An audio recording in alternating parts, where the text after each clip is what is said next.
Sən bu siyahını yazmışsan, bunu oxumaq olmur. Bu Ələmşah dayı nədir? Ələmşah dayı yox, Aləmşah düyü. Yaz Aləmşah düyü də. Güləbatın xala. Günə baxan yağı.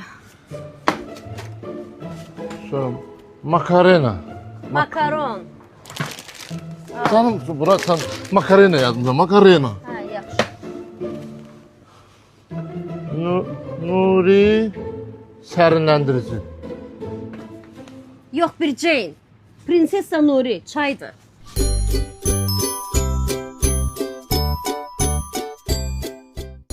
Yaxşı gəldim sənə. Sən tək heç nə ala bilməyəcəkdin. Sən yazdığını da oxumaq olmur, elə bir həkim resepti yazırsan. Nə deyən lazımdır? Yükləyim sənin də telefonuna Oba Plusun mobil tətbiqini. Sonra öz səbəbməni atsam, paylaşım, gör, rahat al gəl də. Niyə düşüb gəlmiş amma? Elə tamam, həyatım, elə də. Nə bilim, dedim Aydil də bir dəfə həyat yoldaşımdan alış-verişə çıxım da.